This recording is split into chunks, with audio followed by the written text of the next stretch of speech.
प्राणाधार सुंदर साथ जी और धन प्रेमी सज्जनों, जब मनुष्य अपनी आंखें खोलता है तो इसे बाह्य जगत का रूप दिखाई पड़ता है।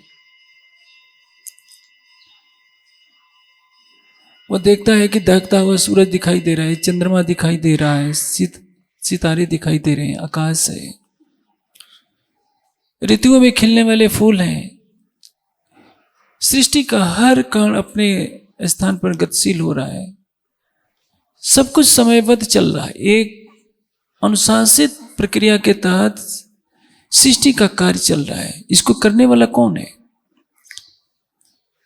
जब मनुष्य यौवन, पद और धन के अहंकार में होता है तो इसे इन चीजों का अहंकार नहीं होता, आभास नहीं होता कि क्या कोई परमात्मा भी है। हाँ, यदि किसी संस्कारित धार्मिक परिवार में उसने जन्म लिया है तो उसको ये संस्कार जरूर मिल जाते हैं कि परमात्मा को मानना चाहिए। लेकिन अब देखिए, यूरोप की एक बहुत बड़ी जनसंख्या कहती है परमात्मा है ही नहीं। चाइना में ऐसे ही हाल है, रसिया में ऐसे ही हाल है, और तो और अपने देश में भी जिन्होंने साइंस पढ़ा है, विज्ञान ये नहीं कहता कि परमात्मा को न मानो, किंतु मनुष्य ही धारणा बना लेता है कि परमात्मा को किसने देखा है। जो आंखों से दिखाई नहीं देता, क्या प्रमाण है कि हम उसको माने कि परमात्मा है? ये अलग विषय है। लेकिन परमात्मा कहाँ है, इस विषय पर जो परमात्मा को मानते हैं उनमें भी काफी मतभेद रहा करता है। भागवत में एक बहुत ऊंची बात कही गई है, उससे मैं सरलता से आपको बताता हूं कि परमात्मा कहाँ है। इस संबंध में प्राणनाथ जी की वाणी एक महत्वपूर्ण तथ्य का प्रकाश करती है कि सुख मुनि बानी बोलिया वेदांत, सो क्यों इनो समझी जाए, होसी प्रकाश प्रगट निज बुद्ध का, सो श्री महामत देसी बताए। वेदांत किसको कहते हैं? जो वेद का निर्णय है वही वेदांत है। वेद क्या कहते हैं उसको वेदांत के सूत्रों में महर्षि वेदव्यास जी ने चित्रित किया है, सरल से सरल सूत्रों में, ताकि हर व्यक्ति को याद हो जाए। वेदों में तो 20,414 मंत्र हैं, सबके लिए याद करना कठिन है, किंतु 555 सूत्रों को याद करना बहुत सरल है। और उन सूत्रों के माध्यम से समस्त वेद के सार को उन्होंने दर्शाने का प्रयास किया है, किंतु किसी को समझ में नहीं आता। उसी वेदांत को लेकर एक झगड़े होते हैं। भागवत के एक घटनाक्रम से वेदांत के इस सत्य पर प्रकाश डाला जाएगा कि परमात्मा कहाँ रहता है। पंचअध्यायी रास में एक प्रसंग आता है कि शरतकालीन समय आ गया है और श्री कृष्ण जी के मन में इच्छा होती है कि अब मैं रास करूं। भगवान पितारात्रि शरद उत्फुल्ल मल्लिका, विक्षरंतु मन चक्रे योग माया उपाश्रिता। शरद उत्फुल्ल मल्लिका, शरदकालीन ऋतु है, कुमुदनी के फूल खिले हुए हैं। ऐसे समय में परमात्मा ने इच्छा की कि मैं अपनी आत्माओं के साथ योग माया में रासलीला खेलूं। वो कहाँ प्रवेश करते हैं? योग माया उपाश्रिता। योग माया कहाँ है ये किसी को नहीं मालूम। संपूर्णानंद विश्वविद्यालय में जो पुस्तकालय है उसमें भागवत की टीकाएं रखी हैं। एक एक श्लोक की 7-7, 8-8 विद्वानों ने टीका की है अलग अलग तरीके से, लेकिन किसी भी विद्वान ने यह नहीं बताया कि योग माया कहाँ है, जहां सभी गोपियां 12,000 ब्रह्मशिष्टि, 24,000 ईश्वरी सृष्टि, 36,000 गोपियों ने अपना तन छोड़कर प्रवेश किया। और भागवत में स्पष्ट लिखा है, जो गुणमयम देहा, जब बांसुरी की आवाज बनती है तो सबने अपना शरीर छोड़ दिया। जब शरीर छोड़ दिया तो पुनः रासलीला होती है। रासलीला कहां से होगी? जब शरीर ही नहीं होगा तो रामते कौन करेगा? कौन श्री कृष्ण को रिझाएगा? ये बात भागवतकार तक को पता नहीं। जो भागवत के मनोरंजक कथाओं का वर्णन करते हैं उनको भी ये पता नहीं है कि वह योग माया क्या है। भागवतकार ने तो स्पष्ट कर दिया कि योग माया उपाश्रिता, योग माया के ब्रह्मांड में प्रवेश किया। दूसरी जगह कहा जा रहा है कि उन्होंने अपने पंचभौतिक शरीर का त्याग कर दिया, क्योंकि बांसुरी की मधुर ध्वनि ने उनको विवश कर दिया कि उस शरीर को छोड़े और जहां उनका प्रीतम बांसुरी बजा रहे वहां चले। आगे के श्लोक में क्या कहा गया है? दृष्ट्वा कुमुद वनंतम अखंड मंडलम रमाननाभम वनम तत् कोमल गोभिरंजितम जगौ कलम वाम दृशा मनोहरम। उस समय का क्या है? अखंड मंडलम रमाननाभम, केसर के समान शोभायमान पूर्णमासी का चंद्रमा खिला हुआ। और कैसा है? अखंड मंडलम, पूर्णमासी का चंद्रमा है अखंड मंडल का। इस अखंड मंडल से किसी ने ये नहीं समझा कि हम कहाँ, ये बात कहाँ की हो रही है। जो इस संसार में कुछ भी दिखाई दे रहा है, ये सूरज भी एक दिन काल के गाल में समा जाएगा, चंद्रमा भी समा जाएगा, ये धरती कुछ नहीं रहेगा। इस सूर्य में जो अरबों वर्ष पुराना है, इसमें बड़े बड़े गड्ढे पड़ गए हैं और ये सूर्य एक दिन धीरे धीरे ठंडा होकर के समाप्त हो जाएगा। आप सोचेंगे कि कैसे संभव है? सृष्टि का सिद्धांत है, कितनी भी दहकती हुई ज्वाला है वो एक दिन ठंडा होती ही है। पृथ्वी भी कभी दहकती हुई आग का गोला थी, आज देखिए इस पर बर्फ जमी रहती है। सूर्य पर भी बर्फ जम जाएगी। बर्फ जमे या न जमे, एक दिन ब्लैक होल में ये सूर्य भी समाप्त हो जाएगा। लेकिन जिस पूर्णमासी के चंद्रमा का भागवतकार ने वर्णन किया वो क्या है? अखंड मंडलम रमाननाभम। उस चंद्रमा कितना सुंदर था, जैसे केसर का मुख हो, ऐसा लगता है कि लक्ष्मी का ही मुख दिख रहा हो। ऐसा योग माया का ब्रह्मांड का वो चंद्रमा था। पहले कह दिया योग माया में प्रवेश किया। योग माया में अखंड मंडल वाला चंद्रमा था। योग माया की विशेषता क्या है? अखंड है वहां की भूमिका। यहां संसार की हर वस्तु नश्वर है। सामान्य सी बात है, हम जिस ब्रह्मांड में रह रहे हैं वह ब्रह्मांड तो त्रिगुणात्मक है, पंचभूतात्मक है। एक ऐसा भी समय था तो जब सृष्टि नहीं पैदा हुई थी। प्रश्न यह है कि सृष्टि में जो 14 लोग दिखाई दे रहे हैं, पैताल से लेकर बैकुंठ तक, ये भी नहीं थे। कैलाश नहीं था, अयोध्या नहीं थी, कुछ नहीं था। तब क्या था? न व्यक्त था न अव्यक्त था, न कार्य प्रकृति थी न कारण प्रकृति का रूप किसी को देखने में आ रहा था। उस समय क्या था? तम आसीत तमसाम गूढ़ा मग्रे, केवल अंधकार था और ये जगत अपने कारण रूप में था, जो मन वाणी से व्यक्त नहीं हो सकता। सामान्य व्यक्ति समझ ही नहीं सकता कि उसके बारे में हम क्या कहें। वेद कहते हैं कि न सत आसीत तदानी न असत आसीत, न रजो न व्योमा न परोयत। उस समय आकाश नहीं था, परमाणु नहीं थे, व्यक्त जगत नहीं था, अव्यक्त प्रकृति का भी अस्तित्व प्रतीत नहीं हो रहा था। ऐसे समय में ब्रह्म के संकल्प से परमाणुओं में क्षोभ होता है, ये सृष्टि का प्रादुर्भाव होता है। विज्ञान पढ़ने वाले जानते हैं कि अल्पीन की नोक के भी करोड़वें अंश से भी सूक्ष्म भाग से, जिसको बिग बैंग थ्योरी कहते हैं, विस्फोट होता है। ओम की ध्वनि होती है और सारे जगत का निर्माण हो जाता है। वायु तत्व का निर्माण होता है, गैसों का निर्माण होता है, बादल बनने लगते हैं, फिर धीरे धीरे पृथ्वी तत्व का प्रकटन हो जाता है, सृष्टि दिखाई देने लगती है। लेकिन पहले तो कुछ नहीं था।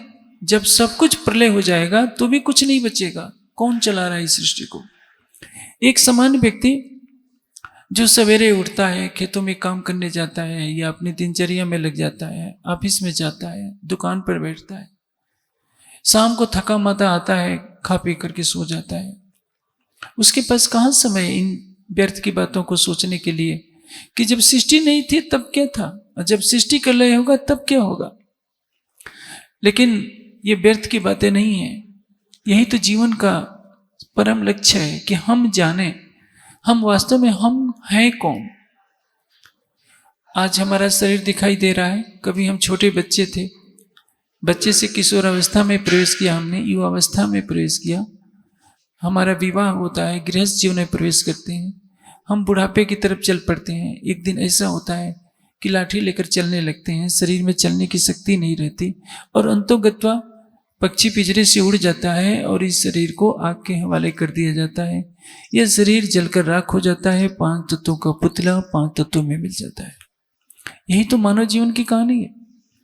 लेकिन उसमें बैठी हुई चेतना जब तक यह न जाने मैं कौन हूं, आया कहां से हूं, इस सृष्टि को बनाया किसने है, सृष्टि को बनाने वाला कहां है, यदि इस सृष्टि के कण में वही परमात्मा रम रहा है तो सृष्टि में इतना दुख क्यों है।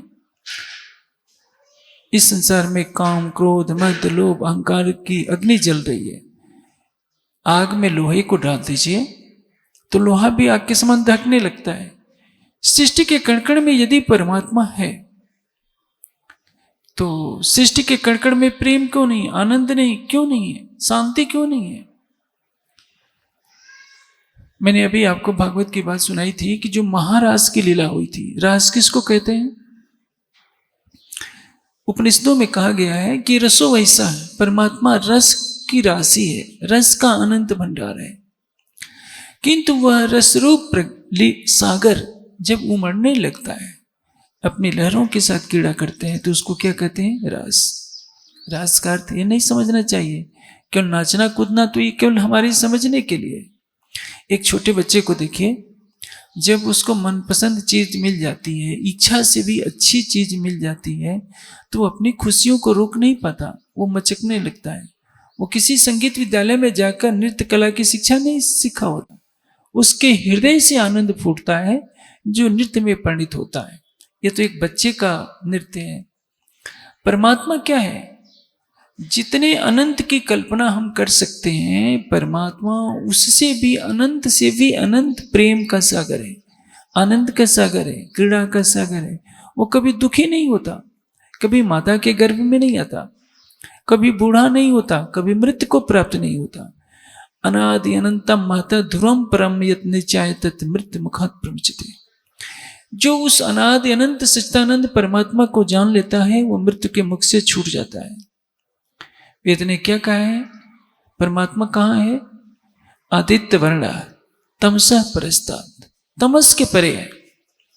तमस क्या है, माया का अंधकार, और इस तमस माया के अंधकार से परे जो शाश्वत प्रेम है, शाश्वत आनंद है, शाश्वत शांति का सागर है, वह माया से सर्वथा परे, जिसको हम कहते हैं चतुष्पाद विभूति, जिसको इसके भी परे है परम धाम। मैं आपको संक्षेप में बता रहा हूं कि जो महाराज की लीला खेली गई थी, जिसको नित्य वृंदावन कहते हैं, यह जो वृंदावन है ये अलग है, क्योंकि पहले ही भागवतकार ने वर्णन कर दिया कि जुहू गुणमयम देहा, सभी सखियों ने, सभी गोपियों ने पंचभौतिक तन का त्याग कर दिया था, सबने शरीर छोड़ दिया, क्योंकि बांसुरी की आवाज इतनी सम्मोहित कर रही थी सबको, किसी को ध्यान ही नहीं रहा कि कपड़े कैसे पहनना है। सबने विरह में अपना शरीर छोड़ा था। 11 वर्ष 52 दिन तक की लीला के पश्चात ये विचित्र लीला होती है। जिस वृंदावन में गई, वो वृंदावन ये इस मथुरा के पास का वृंदावन नहीं है, वो त्रिगुणातीत है, सत्व रज तम से परे है, इस ब्रह्मांड से परे है। घर थे तीत ब्रह्मांड थे अलगो, ते तारतम्य की दो निर्धार। तारतम्य ज्ञान से पता चलता है कि घर इस परम धाम से भी अलग और इस मायावी संसार से भी अलग। उस नित्य वृंदावन के एक एक पत्ते में करोड़ों सूर्यों का प्रकाश है। आप सृष्टि में कहीं भी चले जाइए, स्वर्ग में चले जाइए, हिमालय पे चले जाइए, कहीं भी चले जाइए, त्रिगुणातीत अवस्था नहीं मिलेगी, सत्व रजतम का ब्रह्मांड है। तुलसीदास जी ने रामचरितमानस में एक बहुत ऊंची बात कही है कि गो गोचर जहलक जाई सो सब माया जानो भाई। हमारे मन की पहुंच जहां तक होती है, इंद्रियों की पहुंच जहां तक होती है, वहां तक माया है। माया इसका अर्थ ये नहीं कि केवल घर द्वार ही माया है, शादी विवाह ही माया है, ये तो स्थूल माया है। जो सूक्ष्म और कारण माया है वह आंखों से नहीं दिखाई देती। ये कारण प्रकृति है, महाशून्य निराकार का जो मंडल है, ये माया का सबसे सूक्ष्मतम रूप है जो आंखों से दिखाई नहीं देता। जिसके बारे में मन बुद्धि भी कार्य नहीं कर पाती, मन बुद्धि की भी वहां तक पहुंच नहीं पाती है। और उसके परे आप कहीं भी आप चाहेंगे किसी भी धार्मिक तीर्थ स्थान में, तो पंडित लोग क्या करते हैं, कुछ मंत्र याद किए रहते हैं, 2-4 मंत्र जल्दी जल्दी बोल देते हैं। पहला मंत्र उनको क्या होता है, वेदमेतम पुरुषम महांतम से शुरू करते हैं। ये सहस्त्र शीर्षा पुरुषा अक्षर उसी से शुरू करते हैं। बेचारे उन लोगों को मालूम नहीं होता कि इस मंत्र में कहा गया क्या कहा गया है। उस मंत्र में जो कहा गया है उसका मैं सरल भाव बताता हूं। जिसके अनंत सिर हैं, सहस्त्र शीर्षा पुरुषा, जिसके अनंत नेत्र हैं, जिसके अनंत पैर हैं, जिसके अनंत हाथ हैं, भूमि में सर्वथा स्मृत्वा तिष्ठत दशांगुलम, वो इस ब्रह्मांड से भी परे है। इस ब्रह्मांड से परे कहकर वेद रुक जाते हैं। पुनः बाद में कहते हैं कि वह चतुष्पाद विभूति में है। आगे कहते हैं त्रिपाद ऊर्ध्वोदयित पुरुष, इस त्रिपाद अमृत से भी परे है। आपको लग रहा है कि ये क्या पहेली मैं बता रहा हूं, यही तो संसार की कहानी है। कि किसी भी आप अयोध्या चले जाइए, अयोध्या में तो शायद ना हो, बनारस चले जाइए, आपको ये दृश्य देखने को मिलेगा।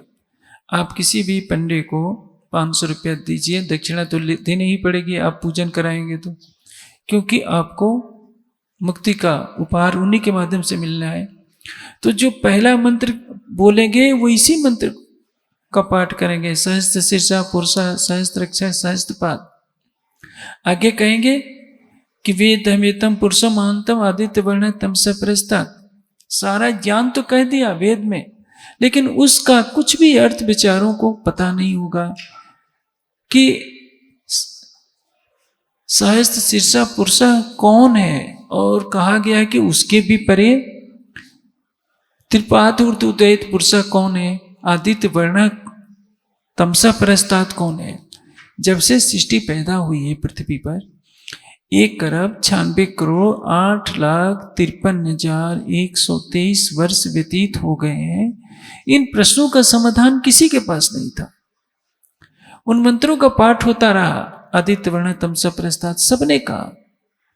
प्रतिदिन के व्यवहार में न जाने दर्जनों बार बेचारे वो लोग कहते हैं, हर वेद पाठी भी पाठ करता है, लेकिन रहस्य तो तब मालूम होगा जब आत्मिक दृष्टि खुले। इसलिए भागवतकार ने एक बहुत सरल तरीके से बताया कि महाराज की लीला कहां होती है, इस ब्रह्मांड से परे। आप देखिए, आपको एक तर्क से बताता हूं। सूर्य में प्रकाश है, क्या सूर्य में अंधेरा आप बता सकते हैं कि सूर्य में अंधेरा हमने देखा है? जब रात्रि का समय होता है तो सूर्य दिखाई नहीं देता। अब जब सूर्य दिखाई देता है तो रात्रि का अंधकार नहीं होता है।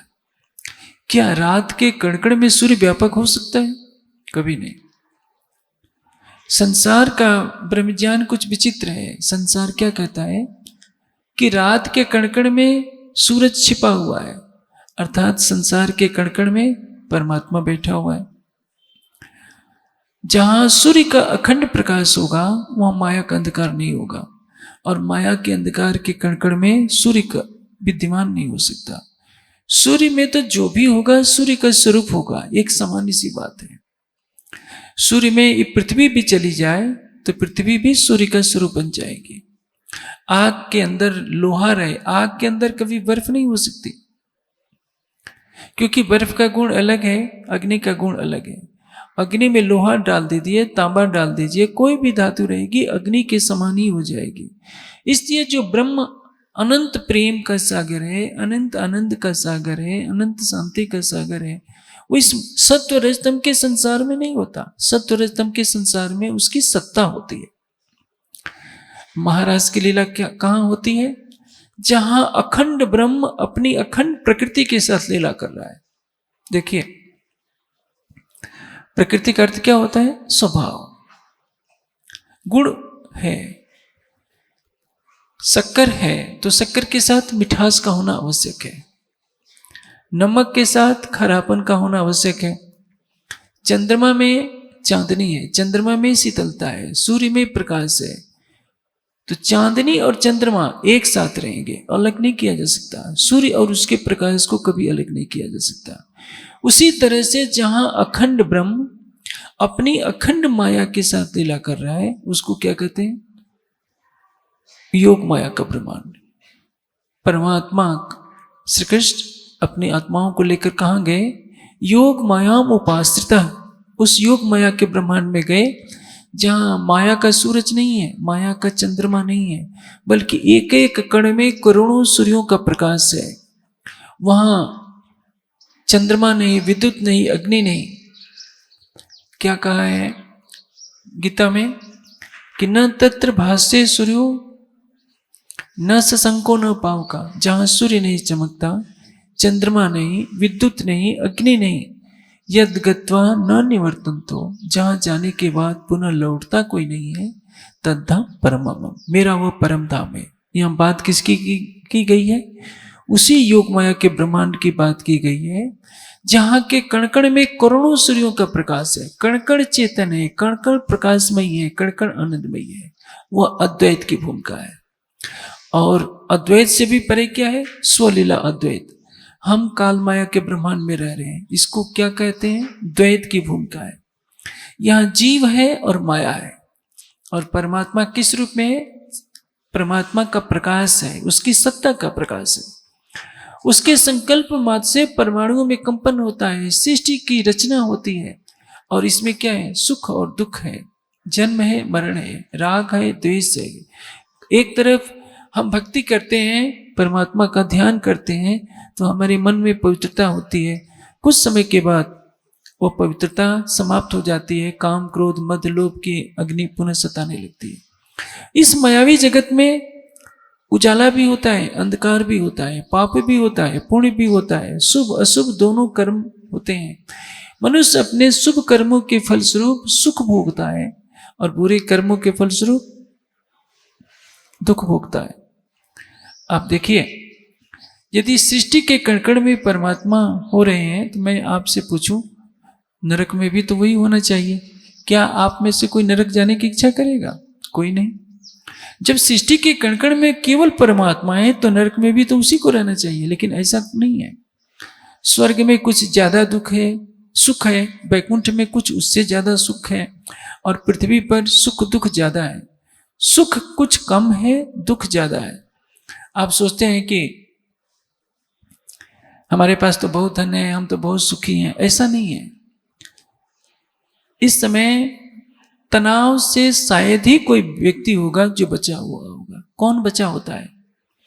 चाह नहीं, चिंता नहीं, मनुआ बेपरवाह, जाखो कुछ नहीं चाहिए, सोई सांसा। लेकिन क्या कोई ऐसा है?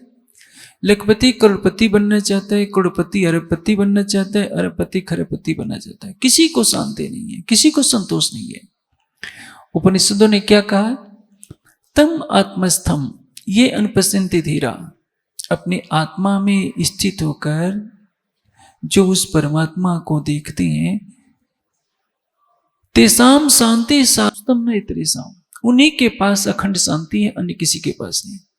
इस संसार में अखंड शांति नहीं है, इस संसार में अखंड प्रेम नहीं है, इस संसार में अखंड आनंद नहीं है। एक आभा है, एक प्रतिबिंब रूप में है। लेकिन संसार के लोग जब तक उनको तत्व ज्ञान का पता नहीं होता, सोचता है कि यह संसार ही तो सब कुछ है।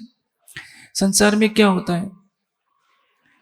यौवन आता है थोड़े समय के लिए, किशोरावस्था का सौंदर्य होता है थोड़े समय के लिए, बाद में क्या होता है? बुढ़ापा अवश्य आना है, रोग अवश्य होने हैं, मृत्यु अवश्य होनी है। बड़े से बड़े सोने का महल देखिए, उसमें भी मातम तो होता है, उसमें भी मनुष्य मरता है, दाह संस्कार होते हैं, लोग छाती पीट पीट कर रोते हैं। लेकिन जो परमात्मा है, वह परमात्मा जो अनंत प्रेम और आनंद का सागर है, ज्ञान का सागर है, उस सच्चिदानंद परमात्मा की प्राप्ति होने के बाद तो वैसा ही होना चाहिए। लेकिन जहां उसका धाम है, जैसे सूर्य में चले जाइए, मैंने अभी आपको कहा, तो सूर्य ही सूर्य होगा और कुछ नहीं होगा। इसी तरह से इस ब्रह्मांड में काल की सत्ता है, और जहां काल की सत्ता है वहां परमात्मा का स्वरूप नहीं होता है।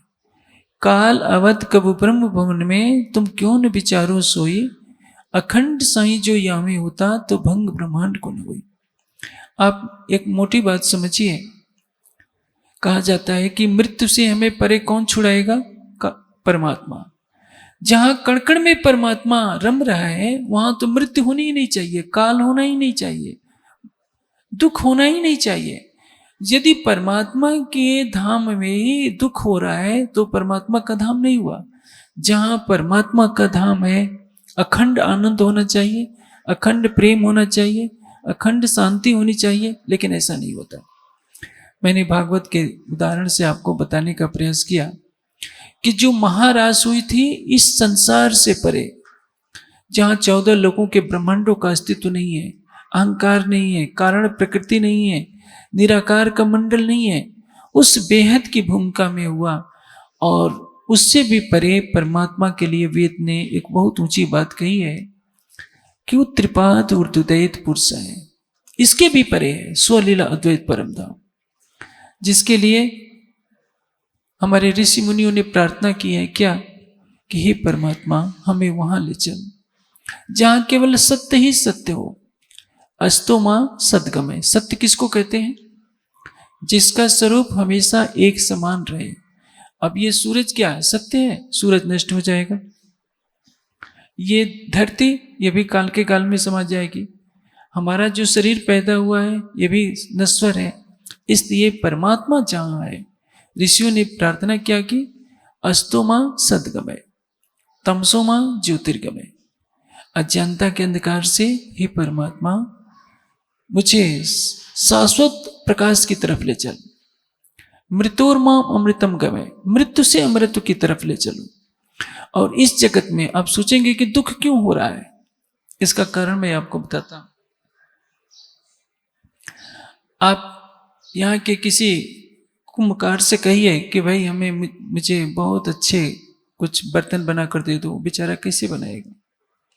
क्योंकि कुंभकार मिट्टी से घड़ा ही बना सकता है, वो हीरे का हार नहीं बना कर देगा आपको। और स्वर्णकार के पास जाकर कहिए कि मुझे मिट्टी का बर्तन बना कर दो, वो नहीं बना सकता। कुंभकार सोने का हीरे का हार नहीं बना सकता, जिसका जो गुण है वही बनाएगा। इस मायावी जगत की उत्पत्ति कहां से हुई है? स्वप्न के स्वरूप से हुई है। इसलिए इस संसार में दुख ही दुख है। आपके मन में प्रश्न तो जरूर आता होगा, जब परमात्मा प्रेम और आनंद का स्वरूप है, उसने घृणा और दुख की दुनिया क्यों बनाई है? यहाँ जितने भाई बहन बैठे हैं, क्या आपके घरों में शांति रहती है? झगड़ा तो अवश्य होता होगा। पति पत्नी में भी झगड़ा होता है, भाई बहन में भी झगड़ा होता है, मित्र मित्र में भी झगड़ा होता है, और तो आजकल इस कलयुग में गुरु शिष्य में भी झगड़ा होता है, पिता पुत्र में भी झगड़ा होता है। कहीं भी कोई शांत नहीं है। क्यों? क्योंकि सत्व रजतम का संसार है। जब तमोगुण होगा तो मनुष्य काम क्रोध लोभ मोह में अंधा होता है। रजोगुण होता है तो दिन रात हाय हाय मची रहती है, इतना कमा लो इतना कमा लो ये कर लो। जब सतोगुण का प्रकाश होता है, सतोगुण की अधिकता आती है, तब मन में आता है कि कुछ परमात्मा का ज्ञान ग्रहण कर लो, पता नहीं शरीर कब छूट जाए। वैराग्य की भावना आती है, भक्ति का रस पैदा होता है। मनुष्य इस माया के संसार में ऐसे फंसा है कि यदि ऋषि मुनियों ने हमारे कर्म जो संस्कार होते हैं, विवाह का संस्कार है, जन्म का संस्कार है, यदि परमात्मा के पूजन का विधान नहीं बनाया होता तो मुझे लगता है कि मनुष्य उस दिन तो परमात्मा को भूल ही जाता।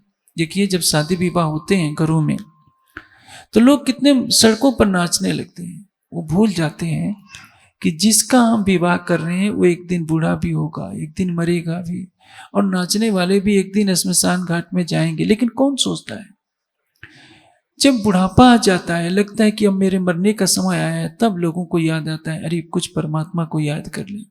लेकिन यौवन काल में जब धन अपने पूर्णता पर हो, किसी बिरले बिरले को ये बात आती है कि नहीं ये धन भी नष्ट हो जाएगा। आपको एक दृष्टांत देता हूं। एक जमींदार था, उसको धन का बहुत लोभ रहा था। वो लेना तो जानता था, देना नहीं जानता था। सभी गरीबों का चूस चूस कर धन अपने घर में इकट्ठा कर रहा था। गुरु नानक देव जी ने कहा, एक उसको 1 रुपये का सिक्का दिया और कहा कि देखो, जब तुम बैकुंठ धाम चलना तो लेते चलना, मैं तुमसे वहां ले लूंगा। उसने तो ले लिया। रात को सोते लेटे लेटे सोचने लगा कि जब मैं मरूंगा तो इस 1 रुपये को तो ले नहीं जा पाऊंगा। सवेरे सवेरे भागा भागा आया कि गुरुदेव ये वापस रख लीजिए, मैं जब बैकुंठ जाऊंगा तो मैं शरीर तो यहीं छोड़ जाऊंगा, फिर इस रुपये को कैसे उठा कर ले जाऊंगा। नानक देव जी ने कहा, जब तुम 1 रुपया उठाकर नहीं ले जा सकते तो गरीबों का खून चूस चूस कर इतना घर क्यों भर रहे हो। अब उसको बात समझ में आई कि नहीं, मैं गलत कर रहा था। सबको पता है सब कुछ छोड़ कर यहीं जाना है, लेकिन देखिए भाई भाई में धन के लिए झगड़े होते हैं, पड़ोसी पड़ोसी में पद के लिए झगड़े होते हैं, गांवों में जब इलेक्शन आते हैं तो पड़ोसी पड़ोसी जान के दुश्मन हो जाते हैं। इधर की तो मैं नहीं जानता, यूपी में तो कहीं कहीं गोलियां तक चल जाती हैं ग्राम प्रधान के इलेक्शन में। क्यों? पद कितने समय के लिए? 5 वर्षों के लिए तो पद होता है। एक परिवार ने तो, पन्ना जी में एक परिवार है, जड़िया का परिवार, ज्वेलरी का परिवार, 2 भाई रहते थे। उसमें हीरे का व्यापार होता था। उसने सोचा कि सारे हीरे मेरे कब्जे में कैसे आए। उसने पेशेवर अपराधियों को बुलवाया और अपने भाई के सारे परिवार वालों की हत्या करा दी। उसमें उसकी मां भी थी। न अपनी भाभी को छोड़ा, न अपने भतीजियों को छोड़ा, न अपने भाई को छोड़ा। हत्यारों ने उसकी सगी मां की भी हत्या कर दी। आप सोचिए, पूरे अपने भाई के खानदान को मरवाकर उस व्यक्ति को क्या मिलेगा? कुछ समय के बाद तो उन हीरों को छोड़ करके चला जाएगा, लेकिन अपने सिर पर जो पापों की गठरी लाद दिया, उसका फल भोगने के लिए न जाने उसको कितनी योनियों में भटकना पड़ेगा।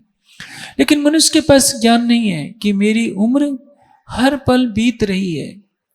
जैसे आपकी उम्र 50 साल की हो जाती है तो क्या करते हैं?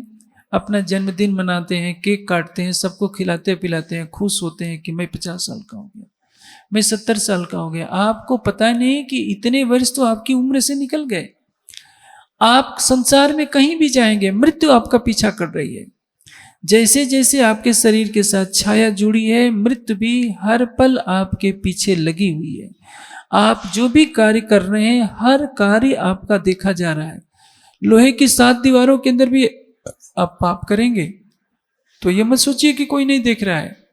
आप संसार के लोगों से छिपाव कर सकते हैं, परमात्मा की दृष्टि में आपका हर कार्य अखंड है और आपको अपने शुभ और अशुभ कार्यों का फल भोगना पड़ेगा।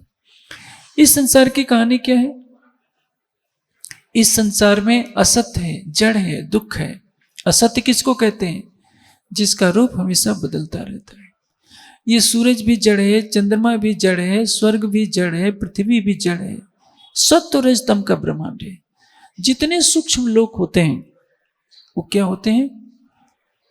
उसमें कुछ प्रकाश अधिक होता है। जैसे ये पृथ्वी स्थूल लोक है, स्वर्ग लोक सूक्ष्म लोक है, महर लोक, जन लोक, तप लोक, सत्य लोक जिसको वैकुंठ कहते हैं, वो सूक्ष्म लोक है, किंतु सभी प्रकृति के अंदर है।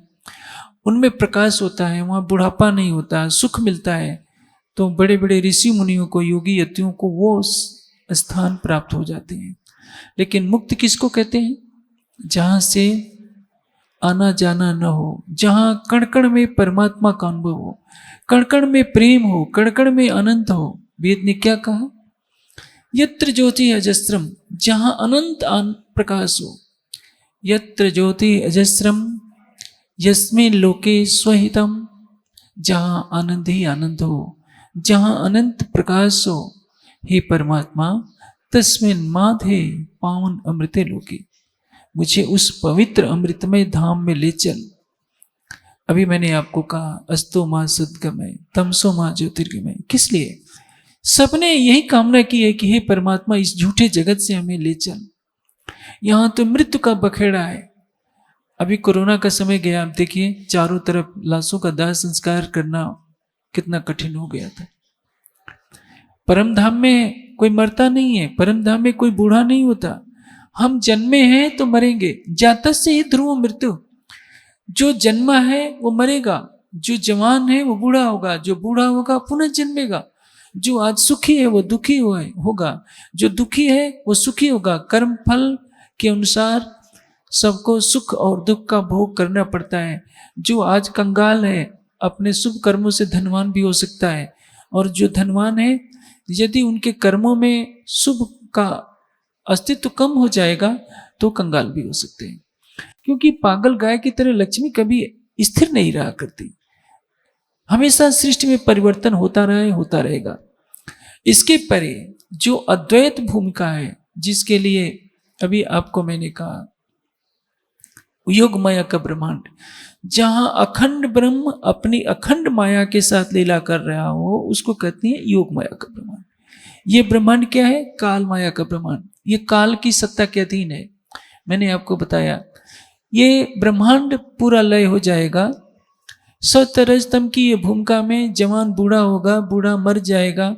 आप पत्थरों का भवन बना लीजिए, 100-200 साल के बाद वो भी नष्ट हो जाएगा।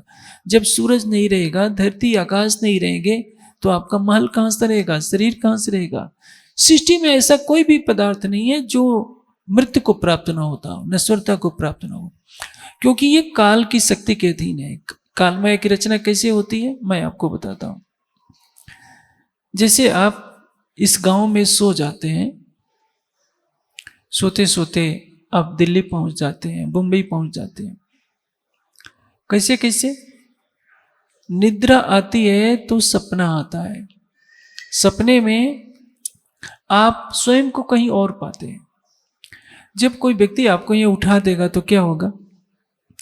जो कुछ आप सपने में देख रहे हैं वो समाप्त हो जाएगा। उसी तरह से जैसे मैंने कहा, जो आनंद का स्वरूप परमात्मा है हमेशा आनंद की लीला करेगा।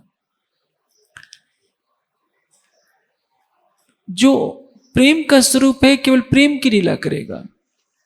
जो अखंड स्वरूप परमात्मा है अखंडता की लीला करेगा। उसका कुछ भी कार्य नष्ट होने वाला नहीं है।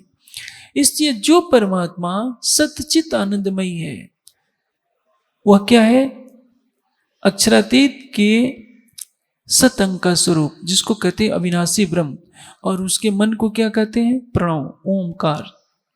कबीर जी ने क्या कहा है? एक अंड ओंकार से सब जग भया पसार।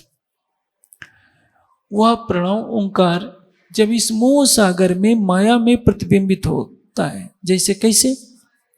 आप यहां सो रहे हैं, सोते सोते सपने में आप कहां चले जाएंगे? दिल्ली। दिल्ली में क्या गया? आपका मन प्रतिबिंबित हो गया। आपके मन ने आपके शरीर का रूप धारण किया।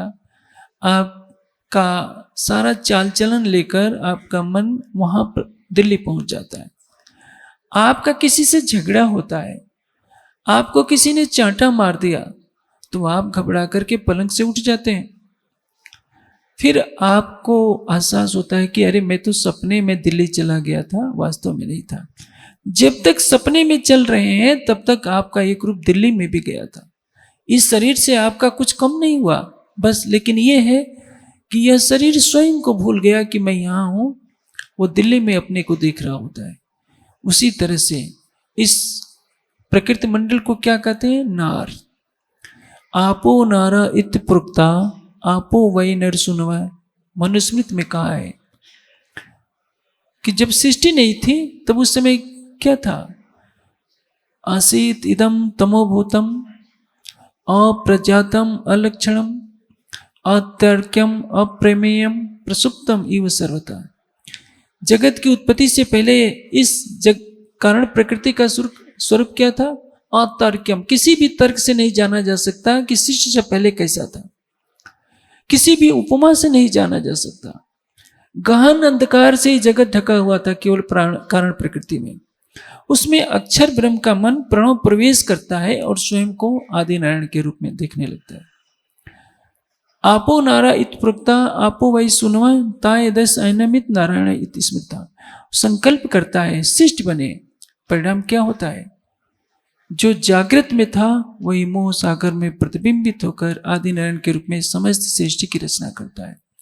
एक एक रोम रोम में, आदि नारायण के रोम रोम में न जाने कितने असंख्य ब्रह्मांड लीला करते हैं। सृष्टि का विस्तार कितना है, मनुष्य की बुद्धि पार नहीं पा सकती कि सृष्टि कितनी बड़ी है। हम जिस आकाश गंगा में रह रहे हैं, ये सृष्टि की सबसे छोटी आकाश गंगा है, और हमारा सूर्य पृथ्वी से 13 लाख गुना बड़ा है। आप सोचिए, और ये सूर्य हमारी आकाश गंगा का सबसे छोटा सूर्य है। हमारी आकाश गंगा ब्रह्मांड की सबसे छोटी आकाश गंगा, इससे करोड़ों गुना आकाश, बड़ी बड़ी आकाश गंगाएं हैं, करोड़ों की संख्या में। उनका विस्तार कितना है आज तक विज्ञान नहीं जान पाया। जितना कुछ है आज का विज्ञान केवल 18% को जानता है, 82% के बारे में कुछ नहीं जानता। जैसे समुद्र के अंदर असंख्य बुलबुले पैदा होते हैं और उसकी अथाह जलराशि में समा जाते हैं, वैसे ही इस अनंत सृष्टि के चारों ओर अनंत निराकार का पर्दा है, उसको कोई पार नहीं कर पाता। बड़े बड़े ऋषि मुनि योगी यति भी उसी निराकार में विलीन हो जाते हैं। असंख्यों लोग, जैसे हमारा सूर्य है पृथ्वी से 13 लाख गुना बड़ा है, लेकिन ब्लैक होल में ऐसे समा जाएगा कि पता नहीं था कि लगेगा कि ये सूर्य भी है था। हम तो एक छोटी सी दुनिया में रहते हैं, एक छोटी सी पृथ्वी है हमारी। इस पृथ्वी पर भारत जैसे कई बड़े बड़े देश हैं, कई गुना बड़े बड़े। हमारे से रसिया भी बड़ा है, चाइना भी बड़ा है, अमेरिका भी बड़ा है। इस भारत में एक छोटा सा हमारा गांव होता है या शहर होता है, उसमें एक हमारा परिवार होता है। हम कभी छत पर बैठकर रात्रि को देखने का प्रयास नहीं करते कि ये कितनी बड़ी सृष्टि है। गांव में क्या होता है, गांव का जो कोई चौधरी होता है उसके पास 20-25 लाख की संपत्ति होती है, 1 करोड़ की संपत्ति होता है, तो कैसे चलता है, सीना तान करके चलता है, सोचता है कि मेरे जैसा कोई नहीं। शहर में जो करोड़पति होता है वो सीना तान कर चलता है, जो किसी बड़ी सिटी में अरबपति होता है वो सीना तान कर चलता है। इन भोले भाले लोगों को कौन बताए कि सारी पृथ्वी का भी धन तुम्हारे पास आ जाएगा, तो ये कुछ भी नहीं है। उस सर्वशक्तिमान परमात्मा की ओर देखो, जिसके इशारे मात्र से इस पृथ्वी जैसी असंख्यों पृथ्वियां, करोड़ों ब्रह्मांड एक पल में पैदा होते हैं और पानी के बुलबुले की तरह समाप्त हो जाते हैं। जब हम उस सच्चिदानंद परमात्मा की तरफ, उसकी अनंत सृष्टि को देखते हैं, तब हमारा अहंकार समाप्त होता है। लेकिन कौन विचार करता है? संसार में आप देखिए, किसी का देह त्याग होता है, सारी जनता इकट्ठी होती है, श्मशान में जलाने जाते हैं, सब सोचते हैं कि आज ये इनका देह त्याग हो गया, चलो इनको जलाते हैं। उनको ये पता नहीं कि एक दिन तुम्हें भी जलाया जाएगा। दूसरे की शोक सभा में तो शामिल हुए हो, एक दिन ऐसा भी समय आएगा जब तुम्हारी भी शोक सभा मनाई जाएगी। लेकिन कोई कोई इस बारे में सोचता है, जैसे ही घर आते हैं सब भूल जाते हैं, क्योंकि ये संसार क्या है, भुलवनी का संसार है। हर कोई भूला हुआ है, किसमें? अज्ञानता में, निद्रा में।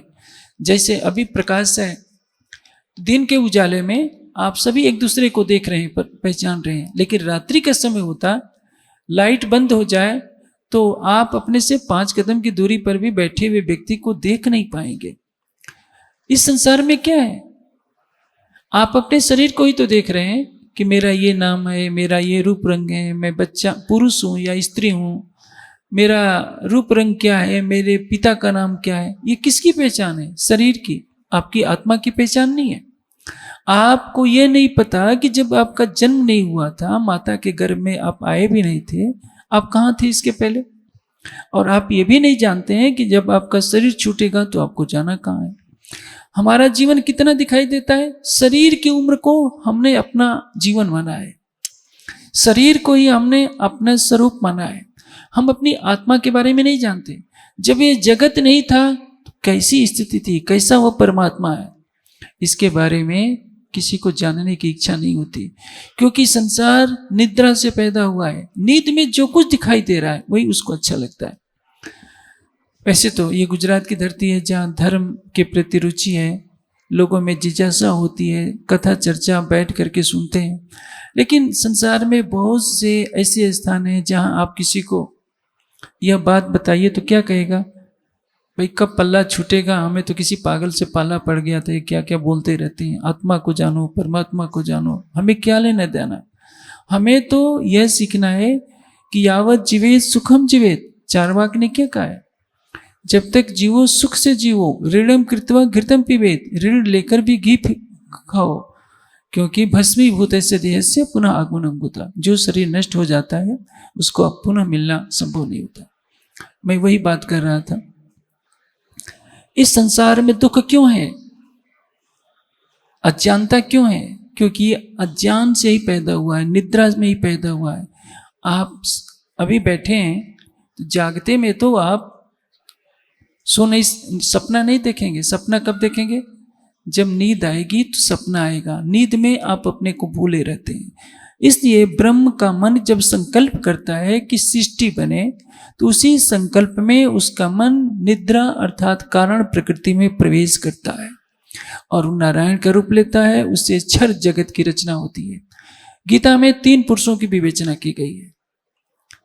क्षर सर्वाणि भूतानि कुटस्थो अक्षर उच्यते। प्रथम पुरुष क्या है, क्षर है। द्वितीय पुरुष क्या है, अक्षर है। और तृतीय पुरुष क्या है, उत्तम पुरुष अक्षरातीत है। परमात्मा किसको कहते हैं, उत्तम पुरुष तुन्य परमात्मा इति उदाहृत। जो उत्तम पुरुष है केवल वही परमात्मा है। और उसको क्या कहते हैं, उपनिषदों में क्या कहा गया है, अप्राणो अमनो शुभ्रो अक्षरात् परतः परे, अक्षर से भी परे। जो उत्तम पुरुष अक्षरातीत है, केवल उसको जानने की जिज्ञासा करनी चाहिए। जो सपने में आया वो क्या है, क्षर, क्योंकि वो अक्षर का प्रतिबिंबित रूप है। जो जागृति में है लेकिन सत्ता की लीला कर रहा है, अनंत ब्रह्मांडों का सृजन कर रहा है, वो क्या हो गया, अक्षर। और अक्षर से भी परे कौन हो गया, उत्तम पुरुष अक्षरातीत। लेकिन एक बात ध्यान में रखने वाली है, जो कहते हैं कि सृष्टि के कण कण में ही तो परमात्मा है, वो एक उदाहरण, बहुत 3 उदाहरण देते हैं। और ये उदाहरण सामान्य व्यक्तियों के उदाहरण नहीं है, वेदांत में भी दिए गए हैं, उपनिषदों में भी दिए गए हैं। किसी भी विद्वान से पूछेंगे तो क्या कहेगा कि परमात्मा तो इस सृष्टि के कण कण में समाया है, कण कण में उसकी सत्ता समाई है। जहां के कण कण में उसका स्वरूप है, अद्वैत भूमिका में है। अद्वैत और स्वलीला अद्वैत। स्वलीला अद्वैत का अर्थ क्या है, जहां परमात्मा ही सभी रूपों में लीला कर रहा हो, हर रूप में वही है। इसको क्या कहते हैं, सर्वम खलविदम ब्रह्म। और देखिए, जो अद्वैत भूमिका होती है, उसके कण कण में अखंड ब्रह्म अपनी अखंड माया के साथ लीला कर रहा होता है, उसको कहेंगे योग माया का ब्रह्मांड। और इस संसार में हर वस्तु नश्वर है, सूरज चांद सितारे आकाश सभी लोक लोकांतर काल के गाल में समा जाने वाले हैं, स्वर्ग नरक सभी काल के गाल में समा जाने वाले हैं। इसलिए इसको क्या कहेंगे, काल माया का ब्रह्मांड, प्रकृति का ब्रह्मांड है। अब उनका तर्क क्या होता है कि जैसे दूध में मक्खन मिला होता है, दूध को हम बिलोते हैं तो मक्खन निकल आता है, उसी तरह से सृष्टि के कण कण में परमात्मा बैठा हुआ है। जब हम ध्यान करते हैं तो वो दिख जाता है। दूसरा तर्क क्या देते हैं, मैं इन तीनों कारणों की व्याख्या करूंगा। दूसरा तर्क क्या है, फूल में सुगंध होती है, सुगंध दिखाई नहीं देती है। उसी तरह से सृष्टि के कण कण में परमात्मा है और वो आंखों से दिखाई नहीं देता है। जब हम ध्यान में बैठते हैं तो दिख जाता है, अन्यथा सृष्टि के कण कण में वो तो है ही। तीसरा तर्क है, लकड़ी में आग छिपी होती है, देखिए वो पता नहीं चलता, जब लकड़ी को रगड़ते हैं तो आग प्रकट हो जाती है। उसी तरह से सृष्टि के कण कण में परमात्मा व्यापक हो रहा है, जब हम समाधि में पहुंचते हैं तो दिख जाता है। अब इसकी समीक्षा समझिए। एक सामान्य सिद्धांत है, आपको घड़ा बनाने की इच्छा हो तो क्या करेंगे, मिट्टी से घड़ा बनाएंगे। मिट्टी क्या है, उपादान कारण, और बनाने वाले हैं आप, तो आप क्या कहलाएंगे, निमित्त कारण। शाश्वत सत्य है कि निमित्त कारण उपादान कारण के अंदर कभी भी व्यापक नहीं होता। जैसे अभी आपने कहा दूध में मक्खन है, दूध में तो मक्खन है, लेकिन दूध कहां से निकलता है, गाय के थन से। गाय का थन दूध बनाता है गाय का शरीर, और जो गाय जो कुछ खाती है वो दूध, उसका रस दूध के रूप में परिवर्तित हो जाता है। तो गाय के शरीर और उसके भोजन से दूध की उत्पत्ति होती है। लेकिन क्या दूध के कण कण में गाय भी है? गाय का शरीर क्या हुआ, और जो आहार खाती है वो क्या हो गया? उपादान कारण। गाय को शाम को प्याज खिला दीजिए तो उसके दूध से अगले दिन दुर्गंध आने लगेगी प्याज की, और किशमिश मुनक्का खिला दीजिए तो किशमिश की सुगंध अगले दिन आने लगी। इसका तात्पर्य किशमिश दूध में परिवर्तित हो गया। लेकिन दूध को आप मक्खन निकालने वाली मशीन में लगा दीजिए या दही जमाकर मक्खन निकालिए तो उसमें गाय थोड़ी दिखाई देगी। गाय की जो चेतना है, गाय, जीवित गाय ही तो दूध दे सकती है, मरी हुई गाय दूध नहीं देगी। निमित्त कारण कौन है? गाय का जीव। उपादान कारण कौन है? गाय का शरीर या घास। दूध में घास की गुणवत्ता रहेगी। गिरी गाय का दूध अलग किस्म का होगा और जर्सी गाय का दूध अलग किस्म का होगा, वो उसके गुण पर निर्भर है। लेकिन गाय की जो चेतना है दूध के अंदर नहीं दिखाई देगी। उसी तरह से सृष्टि का रचने वाला परमात्मा सृष्टि के कण कण में व्यापक नहीं होता, सृष्टि के कण कण में उसकी सत्ता है। जैसे मैं घड़ी पहना हूं, अब बताइए घड़ी को बनाने वाला घड़ी के अंदर बैठा है क्या? घड़ी को देखकर उसकी कारीगरी का आभास होता है कि किसी बहुत समझदार ने ये घड़ी बना दी है। उसी तरह से मैं इस घड़ी को पिघला दूं कि घड़ी का कारीगर निकल आए तो घड़ी का कारीगर तो नहीं निकलेगा, नहीं, क्योंकि वो इसमें नहीं बैठा है। उसकी कलाकृति है।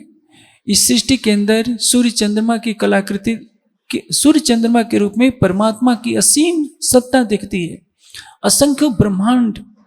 आप देखिए, आपने एक छोटा सा शेड लगा रखा है ऊपर, इसके लिए कितने पिलर खड़े किए हैं। आकाश में धरती ऐसे घूम रही है, सूर्य ऐसे घूम रहा है, चंद्रमा, जितने नक्षत्र हैं सब घूम रहे हैं, बिना थंबे के खड़े हैं।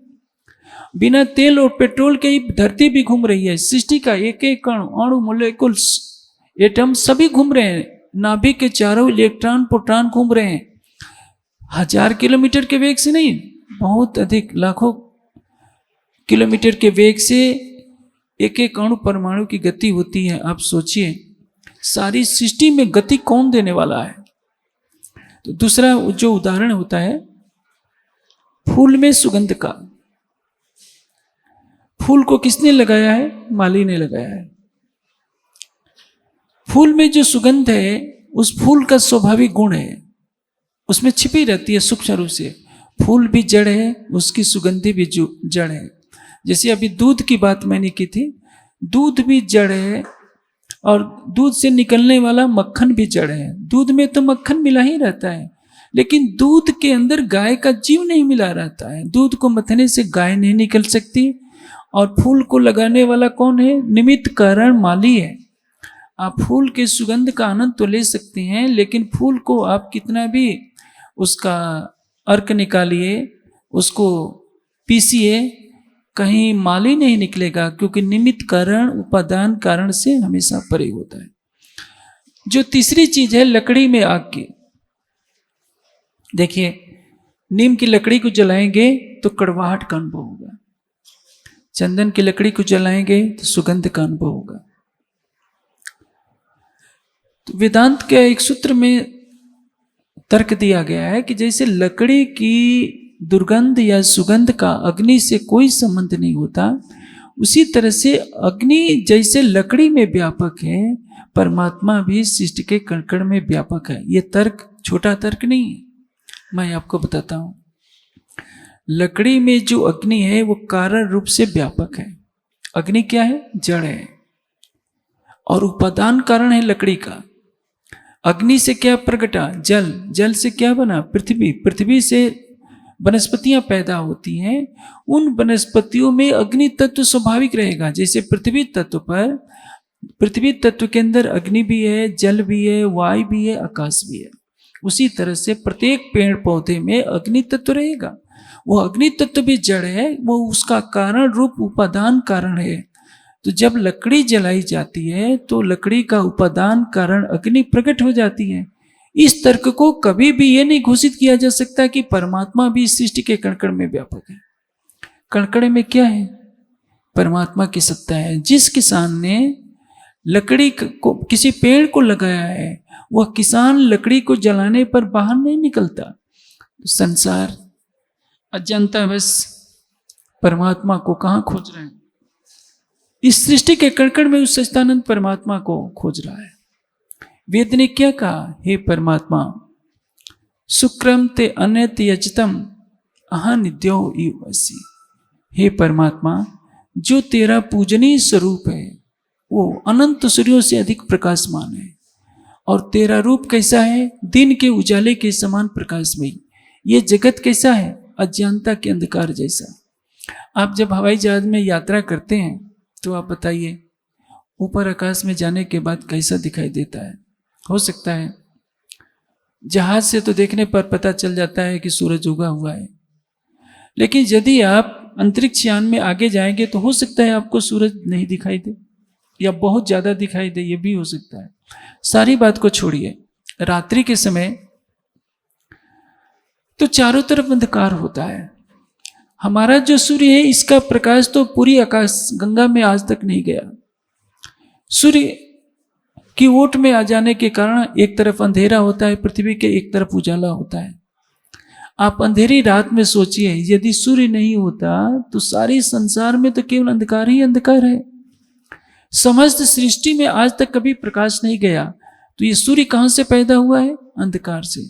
जब सृष्टि नहीं बनी थी तो वेद क्या कहते हैं कि न रात्रि आसित, उसमें न दिन था न रात्रि थी, परमाणु भी नहीं थे, कोई लोक नहीं था, ये सूर्य तो था ही नहीं। जब सूर्य ही नहीं था तो सृष्टि में सर्वत्र अंधकार ही अंधकार था। उसी अंधकार से तो ये दहकता हुआ सूरज बना है, आकाश गंगाएं बनी है, चंद्रमा बना है, पृथ्वी बनी है। हम जिस मायावी दुनिया में रह रहे हैं वह मायावी दुनिया असत, जड़ और दुख की है। यह क्षर पुरुष का लीला धाम है, जिसमें व्यक्ति पैदा होता है, मरता है, बुढ़ापे का सेवन करता है, सुख दुख का भोग करता है, कर्म फल के बंधन में रहता है। समस्त सृष्टि का संचालन करने वाला वही एक परमात्मा है, जिसको क्या कहते हैं? उत्तम पुरुष अक्षरातीत, जिसके लिए गीता में योगेश्वर श्री कृष्ण कहते हैं कि हे अर्जुन, दो इमो पुरुषो लोके क्षर अक्षर एव च क्षर सर्वाणि भूतानि कुटस्थ उच्चर उच्चते। कुटस्थ किसको कहते हैं? आकाश में सूर्य चमक रहा है, उस सूर्य पर यहाँ से धूल फेंकेंगे, आपके धूल सूर्य पर नहीं जा पाएगी। यहाँ के कीचड़ जमा होगा, यहाँ का कीचड़ सूर्य में नहीं जाएगा। उसी तरह से जिसको अक्षर ब्रह्म कहते हैं, जिसको वेदांत में अविनाशी ब्रह्म कहते हैं, इस संसार के पाप पुण्य परमात्मा को नहीं लगते। इस संसार के सुख दुख से उसका कोई संबंध नहीं है। वो दुखी नहीं होता, मरता नहीं है, बूढ़ा नहीं होता है, इसलिए उसको कुटस्थ कहते हैं। परमात्मा की भक्ति करके मनुष्य दुखों से पार होना चाहता है, वह तृष्णाओं से बधा होता है। मनुष्य के दुख का कारण क्या है? तृष्णा। आप देखिए, एक जमाना था जब बिजली नहीं थी तो हाथ के पंखे से ही काम चल जाता था। अब बिजली आई, पंखे लगे, उससे संतोष नहीं हुआ, कूलर भी अब हल्का पड़ गया, अब एसी चाहिए।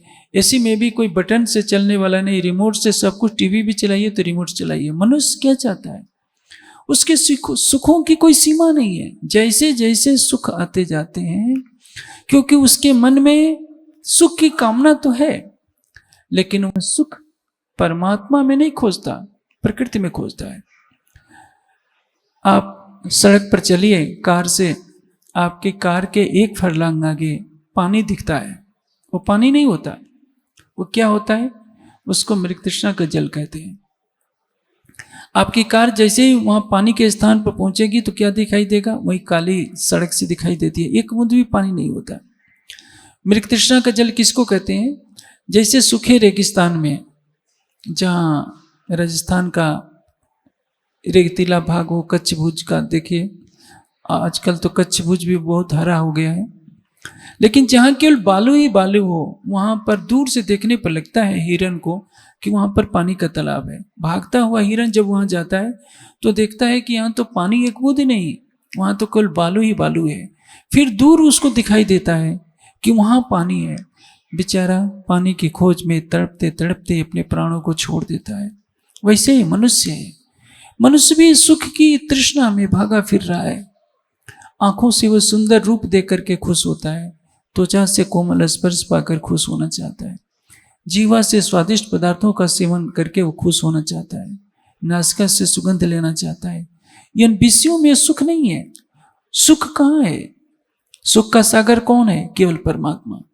लेकिन मनुष्य अपनी अल्पज्यता से सुख से पीठ मोड़े बैठा है, क्योंकि उसको पता ही नहीं है सुख मिलेगा तो केवल परमात्मा के चरणों में मिलेगा। यह जानकर कि परमात्मा कौन है, परमात्मा कहाँ है, परमात्मा कैसा है, उस परमात्मा को हम कैसे पाएं, जब तक ये बोध नहीं होता, सारी पृथ्वी का राज्य भी किसी को दे दिया जाए तो उसके पास सुख और शांति नहीं हो सकती। जब याज्ञवल्क्य ऋषि संन्यास लेने लगे तो उनकी 2 पत्नियां थीं। उन्होंने दोनों को बुलाया और कहा कि देव, मैं जब संन्यास लेने जा रहा हूं, आश्रम में जितनी भी संपदा है उसको तुम बांट लो। उस समय ऋषि मुनि आश्रमों में ही रहा करते थे, कुछ विरक्त होते थे, कुछ गृहस्थ भी होते थे। याज्ञवल्क्य महान विद्वान थे, महान योगी थे। उनकी एक पत्नी का नाम था मैत्रेयी। वह कहती है कि देव बताइए, आप हमको छोड़कर जा रहे हैं, इसका मतलब कि कुछ और भी इससे भी ज्यादा सुख होगा, तभी तो आप घर द्वार आश्रम सबको छोड़कर जा रहे हैं। उन्होंने कहा कि हाँ। कहा कि देखो मैत्रेयी, यदि सारी पृथ्वी को हीरे मोतियों से भरकर एक व्यक्ति को दे दिया जाए तब भी उसको सुख शांति तब तक नहीं प्राप्त हो सकती है जब तक उसे परमात्मा का ज्ञान न हो जाए, साक्षात्कार न हो जाए।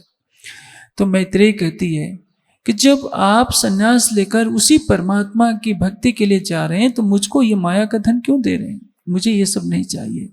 मुझे भी वह ज्ञान दीजिए जिसको पाने के लिए आप जा रहे हैं। तो कहने का से क्या है? समस्त सृष्टि का सुख नश्वर है। समस्त सृष्टि जो दिखाई दे रही है आज है, कल को नहीं रहेगी। लेकिन मनुष्य अपनी नादानी से सोचता है कि मैं कभी मरूंगा ही नहीं, जिस भवन को बनाया हूं कभी नष्ट ही नहीं होगा। भवन तो क्या, जिस संसार में पैदा हुआ है ये संसार पहले नहीं था, कभी नहीं रहेगा। सूरज चांद सितारे सभी काल के गाल में समा जाने वाले हैं। इसलिए इससे परे उस सच्चिदानंद परमात्मा का स्वरूप क्या है जो इस प्रकृति से सर्वथा परे है, उसका ज्ञान होना मानव जीवन की सर्वोपरि आवश्यकता है। न जाने कितने जन्मों से हमारा जीव इस संसार में भटक रहा है, हमें यह बोध नहीं हुआ कि हम कौन है वास्तव में। तृष्णाओं में बधा हुआ है जीव, कभी पशु पक्षी की योनि में जाता है, कभी कीट पतंगों की योनि में जाता है, कभी वृक्षों की योनि में जाता है। चेतना भाग रही है शाश्वत आनंद के लिए, शाश्वत प्रेम के लिए, शाश्वत शांति के लिए। लेकिन यह तो तब प्राप्त होगा जब उसको ब्रह्म ज्ञान का प्रकाश मिलेगा, तारतम वाणी के प्रकाश में, जब हम अध्यात्म के कठिनतम प्रश्नों का उत्तर पा जाते हैं कि सच्चिदानंद परमात्मा कहाँ है, कैसा है, उसको पाने के लिए हमें क्या करें। आज का दिन तो अभी थोड़ा सा समय बचा है, शाम के दोपहर के समय का, उसमें आगे का प्रसंग बताने का प्रयास करूंगा कि परमात्मा को वास्तव में उसका स्वरूप क्या है और पाने के लिए क्या करना है। हम कहाँ भटके हैं? हम तो क्षर जगत के अंदर भटके हुए हैं। क्षर अक्षर से परे जो उत्तम पुरुष है, क्षर से परे अक्षर से पारा वायु पुरुष का करो विचारा। ये बात हमें ध्यान में रखनी होगी। जब क्षर अक्षर से परे उत्तम पुरुष अक्षरातीत का हमें ज्ञान हो जाएगा, उसके प्रेम में हम विचरण करेंगे, उसको अपने हृदय मंदिर में बसाएंगे, तो अनंत प्रेम, अनंत शांति, अनंत आनंद हमारी आत्मा के हृदय मंदिर में ही प्राप्त हो जाएगा और हमारी मानव जीवन का चरम लक्ष्य प्राप्त हो जाएगा, जिसके लिए यह मानव तन मिला है। प्रणाम।